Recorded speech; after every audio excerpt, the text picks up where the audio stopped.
Welcome explorers, my name is Zia. I'm with the Balboa Park Cultural Partnership and we're excited to have you join us today for the spiritual explorer experience at the Spanish Village Art Center.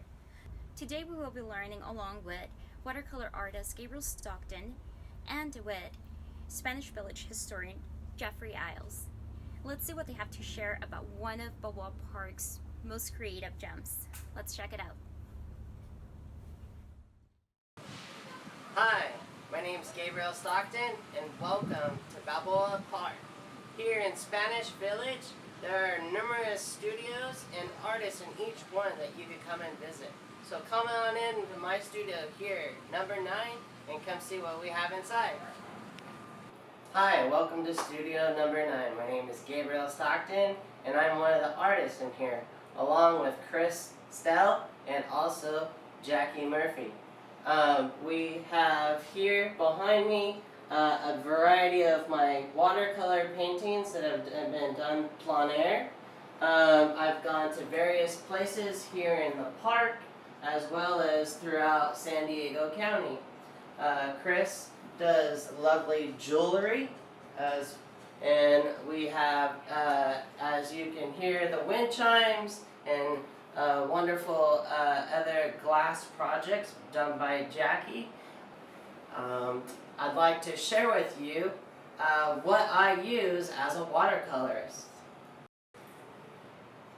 In plein air, which means in French to be in the open, I have an easel here. There are several types of easels. But what's nice about this easel, it all fits right here in this backpack, right here. I like to take with me this palette, which has 12 colors that I could work with, an area that I can mix. You could simply order something like this at cheapjoes.com, where you can get some great art supplies. I love having this little water container. It almost looks like a dog bowl that you'd take with you. It fits right in here, nice and easy. I could keep all my water containers and everything in rags down here in the bottom. Another thing I have here is an actual brush holder. And all this stuff you can actually have at home or take with you. And it makes it very helpful to just have this in your trunk of your car the night before you decide to go somewhere and paint here in the park. Alright, welcome back.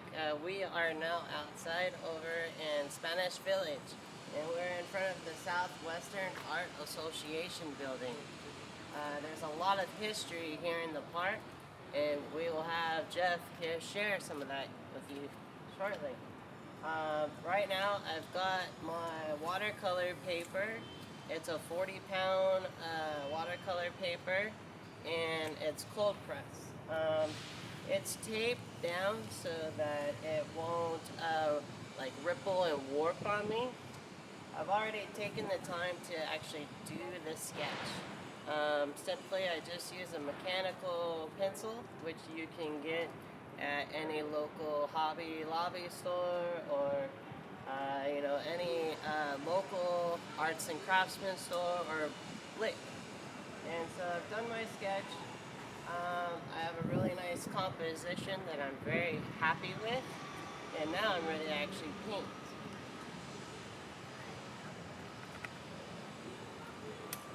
For this painting, I've chosen to use a big brush. This is a nice mop brush that holds a lot of water. That's what you want to happen. And it holds a really nice point. In watercolor, what we do is we work from light to dark. So you want to work with your light colors and then move gradually to your cooler and darker colors. So for this painting, I've chosen a big brush. This is a nice mop brush. It holds lots of water. It'll hold lots of paint. And in this style of painting, I'm going to want to just put down my first wash. And what we do in watercolor is we work from our lights to darks. So I'll put a light wash, and then I'll go over and do another second pass with thicker pigment. So I'm gonna first start out with like a yellow ochre. It's pretty close to that building. I'm gonna just, right at this point, it's more water than pigment. You wanna make sure you got plenty of water in your brush. And we're gonna just bring that on nice and lightly. Staying nice and light. And I add a little more pigment when I get down here towards the bottom. This is a really, this painting is, I'm not too worried about messing anything up right now. For the next part of my wash, I'm going to use another brush. This one also holds some really nice water.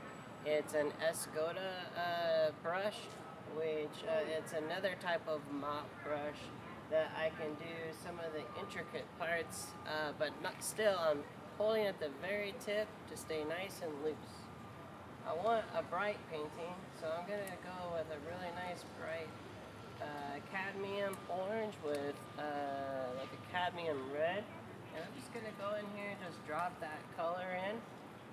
Again, I'm not too worried about messing up my painting at this point. I really love these tiles that are in our architectural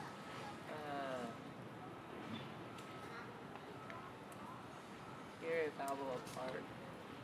There's just so much beauty to see and to enjoy. So I got some nice little stuff here in watercolor. What's nice is I can just like drop some color in there and not worry, and let it run. Let it do what watercolor wants to do. Over here I got a nice little tree area.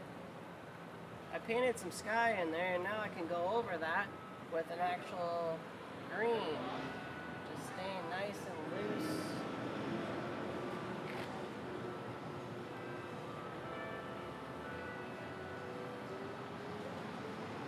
I want to stay nice and light colors at this point. We're not going too heavy with any dark values. I want to put something down here.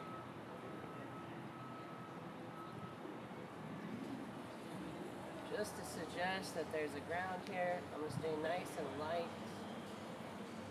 I'm going to be playful. That's what's nice, is you could come out to the park, or you could do this at home, watercolor. With a setup like this, you can take it anywhere you want. The nice thing about watercolors is, even though they might dry up in your palette, you can spray them and make them moist and wet again, and they're reusable.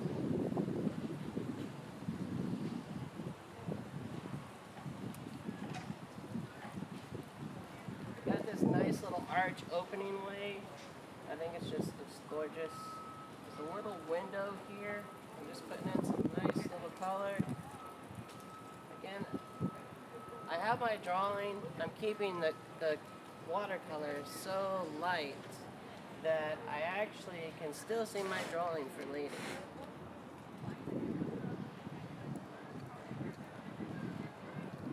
This I'm keeping nice and light because I want people to be able to see through there. Then I'm starting to move towards the middle of the brush. So just tighten up just a little. I'm not going all the way to the front. I'm staying right in the middle. And I can plant my pinky down, have a little bit of control to put in these nice little wood pieces here. Then we got a little more tile over here.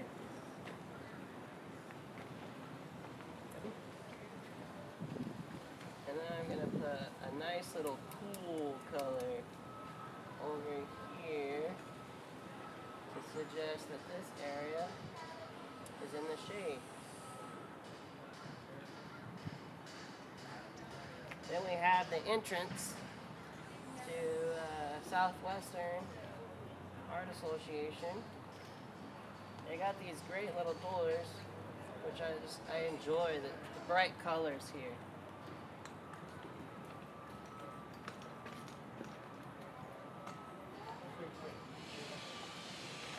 Then we start to see that there's something in there. Inside they have all kinds of different arts, paintings by various artists.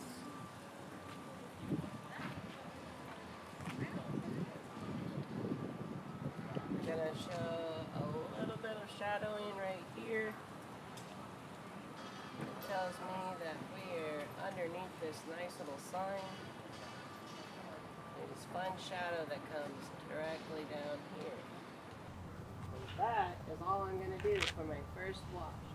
I'm not going to let it completely dry up, but I'm going to get it so that allow it to dry to a point where it's not so glossy when you're looking at it. I can touch it with the back of my hand and know it's ready to go to the next stage.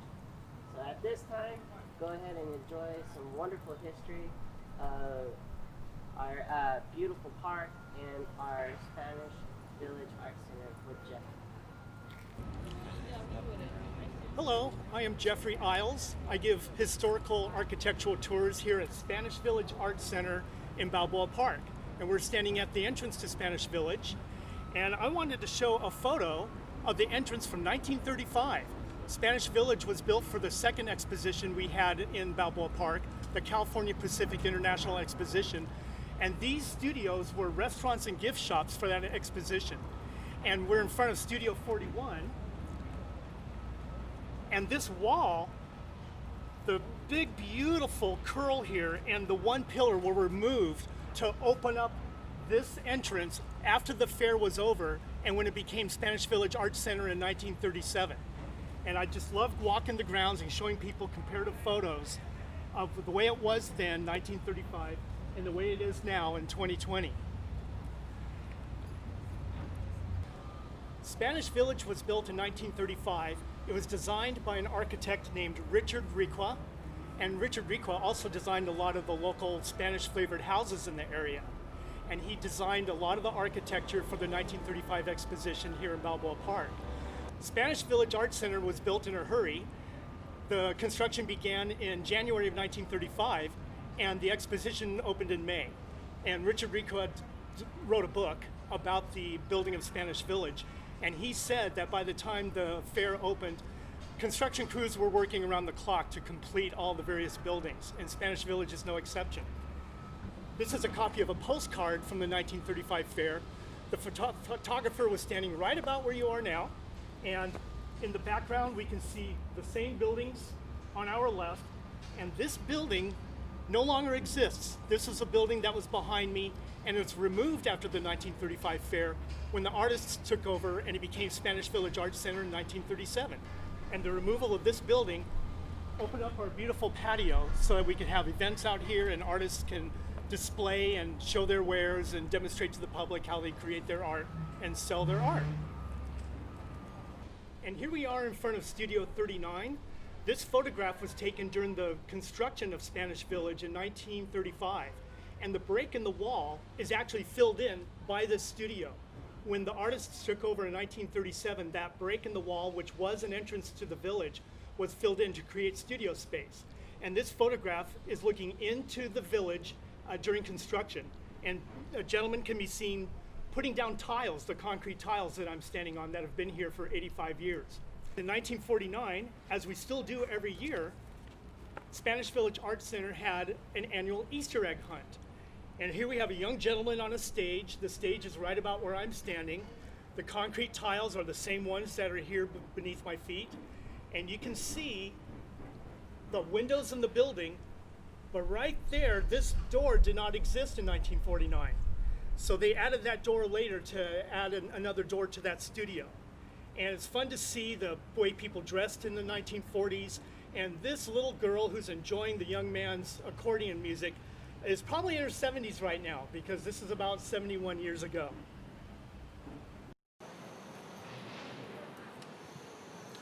All right, we are at the second stage of this painting. Now I'm using this synthetic brush. This is also an Escoda brush that you can purchase here locally or at other various places on the internet. And I'm just going to add a little bit of red in there. Just mixing that up really nice and dark. And then what I'm going to do is I'm just going to start laying that in there to add some volume and depth. Bringing this really nice little dark area up against the building so it makes it pop, makes it sing.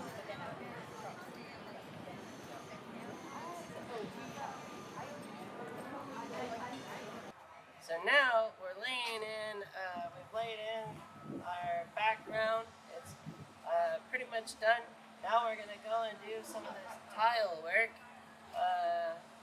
Basically, I'm going to go ahead and get some burnt sienna and then some red. So I still want to keep it bright. And then I'm going to go ahead and lay in those darks. So I'm not going completely black, but I'm definitely laying in like a middle tone for our building. And now for fun, I'm going to go in here and I'm going to lay this in here and I'm just going to kind of scrape my brush right across the surface so I have some really fun texture. The nice thing about having a paper that's cold pressed is you have, it's like a little bit of a tooth on it. And so as I continue to paint this building, laying in these various midtones and darks, I'll have my painting completed. If I just touch in these little windows, I don't use a black. What I use is a combination of primaries. For the secondary, I use a ultramarine blue with a limson crimson permanent and a burnt sienna, and it makes a really nice dark color. And what I'll do is I'll just go in there and put that nice little dark in there. Come here and drop that in. And just real confidently add these in here. I'm going to go ahead and just work from top to bottom to complete this painting. Alright? Go ahead and enjoy some more of the history and whatnot of the Spanish Village area with Jeff, and I'll be back to show you what the finished piece looks like.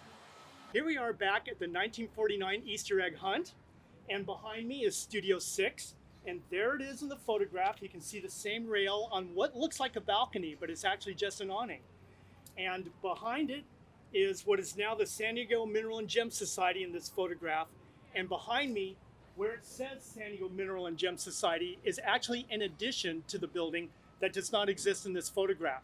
That addition was put in probably in the 1950s. And an interesting feature is our palm tree here is much taller today. So that palm tree is well over 70 years old. We are standing in front of Studio 8 at Spanish Village Arts Center. This is a photograph of Studio 8 from the 1950s, and standing in the door is Grace Pishner. She was a very important artist here from 1952 until 1985, and she had Studio 8 from 1952, I believe, probably until about 1969. And it looks very different, as you can see. The anteroom that you're looking at there was added probably in the 1960s, and the archway is still inside the room there. And one thing that Grace Pishner did, it's very hard to see in the photo, but there's a sign that says pencil portraits, $1.50. And I mentioned to a friend of mine that we had an artist here that did that. And my friend remembered about 50 years ago coming to Spanish Village with his sister to have his pencil portrait done. He found the portrait and sent it to me. And there's my friend, Eric Duvall, and it is signed Grace Pishner, 1968. So chances are the original to this picture was done right in that studio. Here's Eric's sister, and you can see the family resemblance. That's what an amazing artist Grace Pishner was. Spanish Village Art Center is normally open 7 days a week, and our artists are always demonstrating in their studios or out on the patio, and their beautiful works of art for sale. And it's a very interesting historical place, and that continues to make history as time goes on. So please visit Spanish Village Art Center in Balboa Park in San Diego, California. It's a very unique place. I talk to people from all around the world, literally, and people in the United States say they do not have any kind of an art center like this in their cities. It really is a gem. Thank you very much. All right, I hope you enjoyed some more of that wonderful information and history of Spanish Village Art Center. And now, for the best part, is the tape reveal. I've gone ahead and finished my painting here of our beautiful area. I've kept my nice lights. I put in my dark values. I've played around with some of our wonderful tile that we have here in the park. And of course, you gotta sign your painting when you're finished. Now, for the best part, drum roll please. Taking off the tape. There's something just magnificent that happens when you take off the tape. You get to see this beautiful, nice edge, clean edge. And when you go to frame your art, you'll know exactly how to cut a mat and how to frame it with having this nice line all around. It just looks really nice and clean. It's a good presentation if you're thinking of making a gift for someone, or even my wife and I will make Christmas cards like this that has a nice little edge. And there you have it. A finished watercolor painting by yours truly, Gabriel Stockton, here at Spanish Village. And please come check us out. Come around and see the wonderful, just lively, beautiful art that's here through each and every studio. Come visit Daniel's coffee shop. There's some wonderful coffees and teas and carbs you could enjoy. Even if you're visiting the zoo, you could come over and see us. And so the best way to find me is at GabrielStocktonFineArt.com, where you can see all of my art and all of my schedules for classes and workshops. And please come visit Balboa Park in Spanish Village. Thank you. Have a wonderful day. Stay safe out there and just spread some cheer. Take care. Bye-bye.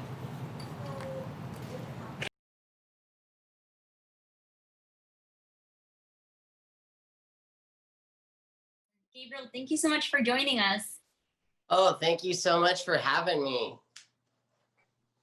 So we have a few questions here from our Q&A. One of the first questions is, your painting kit is so compact. What was the website for the purchasing the palette? The palette is by American Journey. It's right here. I think you can see that. And the website was Cheap Joe's Art Supply. It's on the East Coast. And right now they're actually blessing people that were affected by the California fires and whatnot.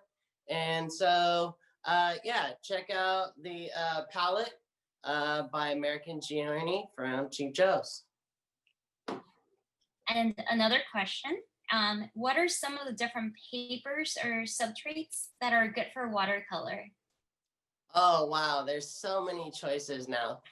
So first of all, just the basics is you have a hot press, which is nice and smooth. If you just think about ironing a shirt, and then you have cold press, and that's one where it's has like a little bit of texture. And then you kind of move into a couple of different heavinesses, which is like thickerness. The thick, there's a 140 pound 100% cotton is what I like. Anything less than that is more of like a student grade. There's different other textures in the cold paper department, which is a rough. And then you move into a 300-pound, which almost feels like a cracker. It's really real thick, and you can't overwork and kill that paper. There's also a thing called UPO, which is really neat. It's actually kind of like a paper that's plastic. Um, and what's neat is you can actually put the paint down and then you can actually wipe it out. And so there's some really neat ways of working with UPO.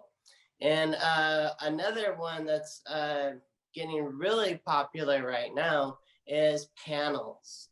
They're really, really nice. You take your paper and it's adhered to some kind of backing. Right now, what's really popular is aluminum, which I've had commission work that goes outside the US. And that way the actual art itself doesn't get crinkled or bent or ruined. And so that's choices with watercolor. Do you have any favorite subjects to paint? Oh my goodness, like I am so blessed to live in San Diego. It's kind of like hard like not to want to paint it all. But I mean, I love getting out in the in the community. I love historic buildings. I get a lot of commissions to go and paint actual house portraits people have. There's so much history in this town, which I just love. I'm a big fan of water, whether it's beaches or boats or ships. You know, we have so much here to offer. And then you're not too far from like going out, you know, where I showed you my pack is really light. And I can like, you know, go off road a little bit if I wanted to. We have some great trails here. We even have some really neat urban trails that are within our small little city and community. Just places where you can go and simply set up and paint beauty. And you know, of course, I mean, everybody has dogs, you know, and cats. And I love going to the zoo. Right now I'm working on a book of just a lot of paintings of the zoo. And another question, are there types of brushes you recommend for people that are just starting out? Yes, there are two brushes you can definitely want. First of all, there is a mop brush. So the thing that people don't really learn about watercolor, that when you take a course with me, you learn the actual management of water and color. So in the first part of the painting demonstration today, we talked about a first wash. So that is done with everything for this brush. So if you think about it, there is more water than there is paint pigment, okay? So this brush here and the big brush that I was talking about and I used, these both have a really nice, they hold a lot of water, not so much pigment. So this brush you can get at Blick here in Little Italy or on the website at blick.com. And it's their master series. And it looks just like that.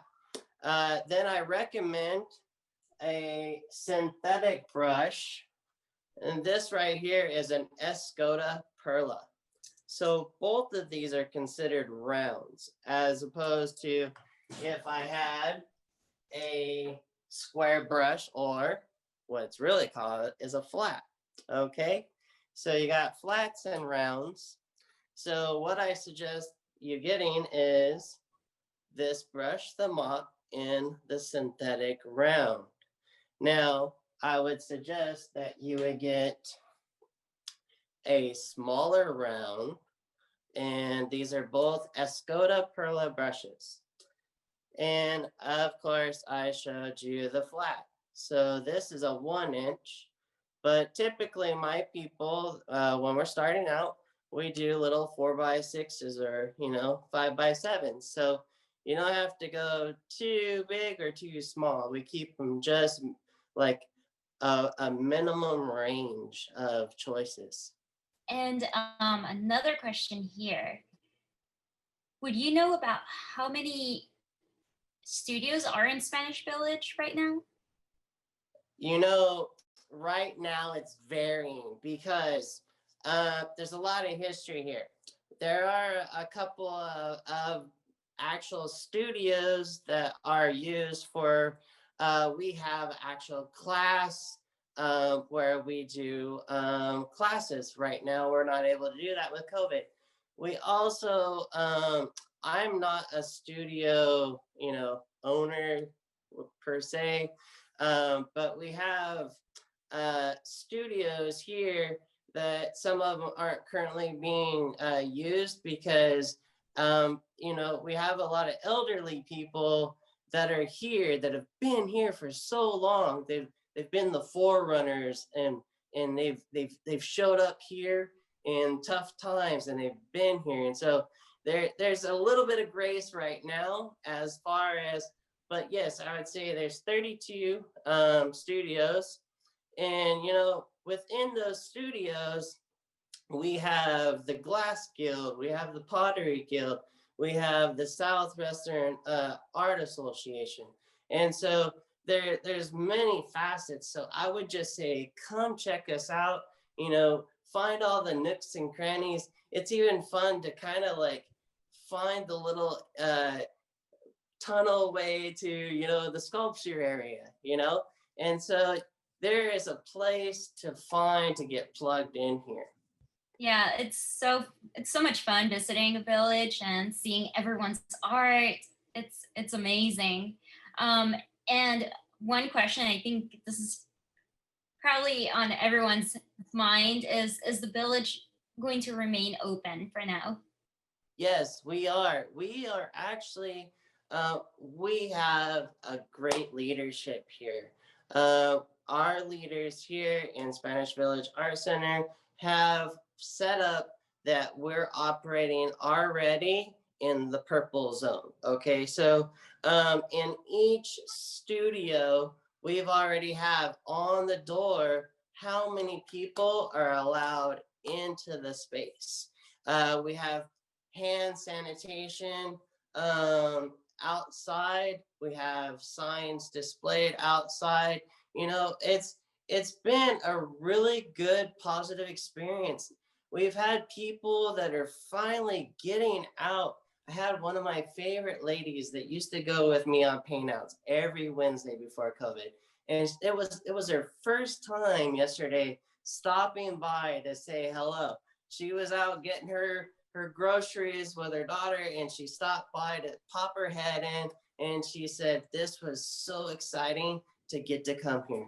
We've had a few people in really small groups that are visiting from other areas, and they've been very respectful. They're wearing their masks.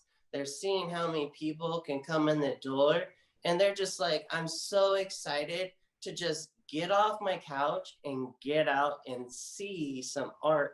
A lot of artists have helped change the world and give hope and give, just joy. A lot of feedback that I get from people that own a work of my art, they say this brings me so much joy in my home at this time.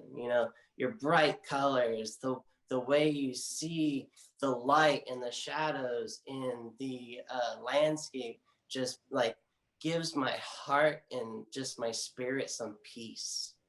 I can see that. For um, sure. yeah, well, thank you so much, Gabriel, and thanks to Jeff as well for your time and Spanish Village. Also for sharing with us today. and explorers, thank you so much for joining us today for this virtual explorer experience. And for more Balboa Park content, including live chat and videos from all across the park, please visit culturalpartnership.org/updates. That is culturalpartnership.org/updates. We hope you enjoyed this explorer experience and can't wait to have more with you. Thank you so much, and I hope you guys all have a great day. Bye. Take care.